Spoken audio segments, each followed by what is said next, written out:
Jadi bisa kita ibadah dengan apapun, Bapak Ibu. Ibu-ibu kalau misalnya jadi pedagang, itu dari mulai mau berangkat dari rumah sampai pulang, itu bisa jadi ibadah. Itu bisa menjadi jihad bahkan. Jadi jihad kita hari ini adalah mengisi kehidupan dengan profesi kita kesungguhan dan dengan lillahi ta'ala.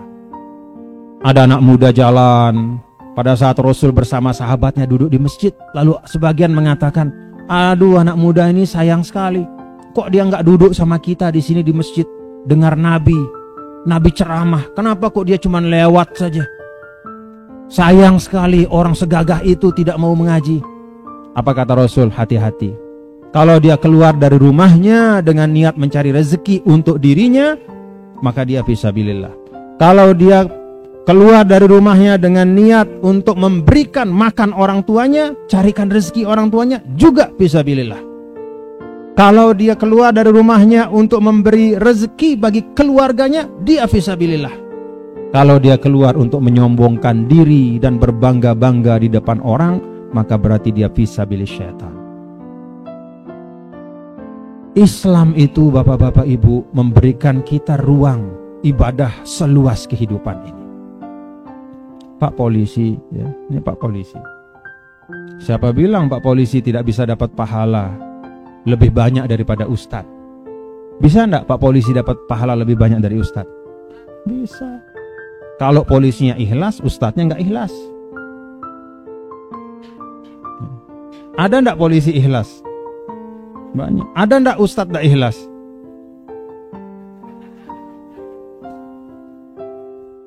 Jadi keikhlasan, motivasi.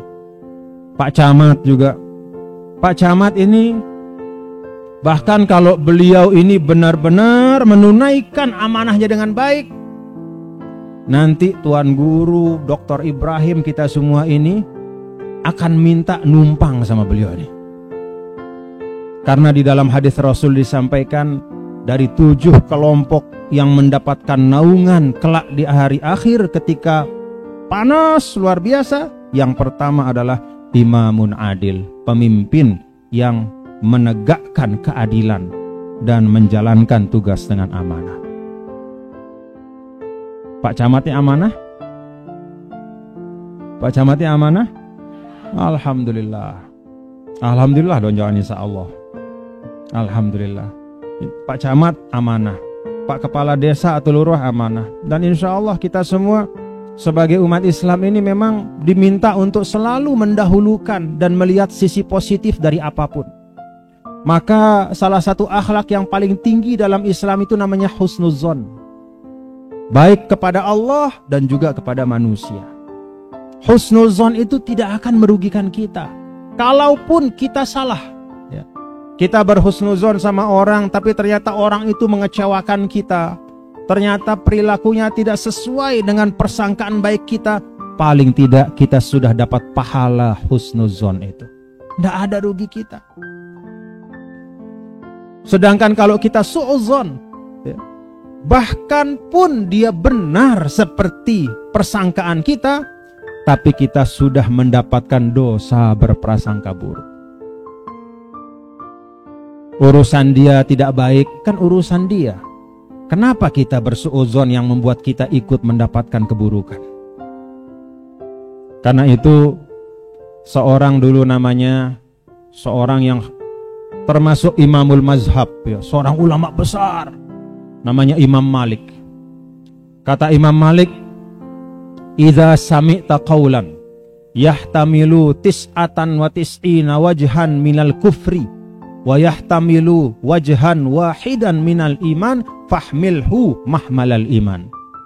Kalau engkau mendengar ada seorang ngomong, ini ada orang ngomong nih, siapapun dia, omongannya itu katakanlah 99% bisa dimaknakan negatif, tapi ada 1% yang bisa kita ambil kebaikannya. Kata Imam Malik, ambil yang 1% itu, yang 99% pinggirkan, jangan dibalik. Kadang kita kalau sudah senang sama orang, seburuk-buruk omongannya kita ambil. Kadang kalau kita sudah benci sama orang, sebaik-baik omongannya kita tinggalkan. Apalagi zaman media sosial seperti sekarang. Kadang kita tidak hati-hati untuk untuk mengukur cinta dan benci dalam hati kita. Padahal cinta dan benci itu menentukan amal-amal kita. Kadang kita cinta sama seseorang tapi tanpa ada alasan. Tanpa ada sesuatu yang memang bisa menjadi alasan kita menyayangi dia. Kalau ada orang selalu berbuat baik, kalau ada orang misalnya berjasa kepada kita, kalau orang nolong kita, kalau orang misalnya mendoakan kita, membantu keluarga kita, pantas kita sayang. Apalagi kalau kita lihat orang itu orang baik, orang soleh. Oh, tiap hari dia pergi ke masjid, dia tidak pernah membuat keributan di tengah masyarakat, tidak ada hal yang aneh-aneh, tidak berbuat kejahatan. Kita cintai dia karena Allah. Ada juga yang nyata-nyata kita lihat dengan mata kepala kita ini, kita lihat dia melakukan keburukan, kejahatan, ya, menyakiti orang. Nah, boleh kita benci, ya, kepada perbuatannya. Itu namanya cinta dan benci dengan ukuran. Tetapi kadang-kadang Bapak Ibu, pada era sosial media seperti ini, kadang kita cinta pada seseorang itu tanpa ada alasan atau dasar pengetahuan. Hanya karena katakanlah berita-berita yang hebat-hebat, ya. Lalu kita cinta pada orang itu, dan siapapun atau apapun yang bertentangan kita benci. Atau sebaliknya, kita baca di sosial media berita tentang seseorang, isinya tidak baik, hanya berdasar berita, lalu kemudian kita benci.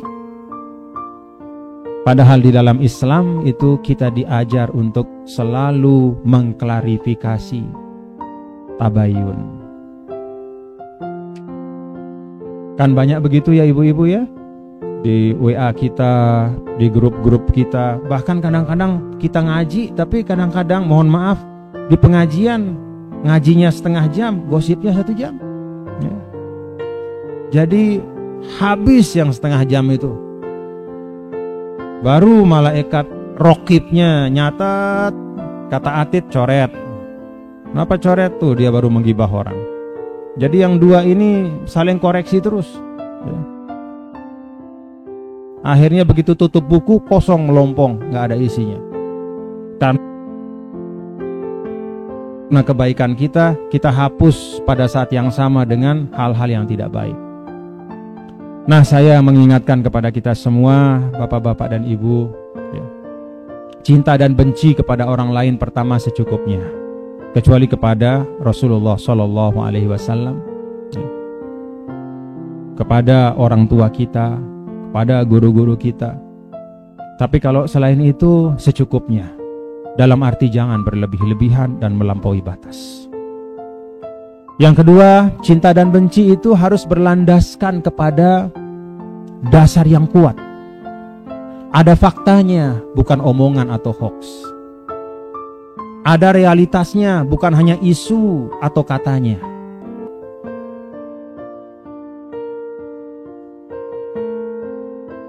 Kenapa ini penting Bapak Ibu?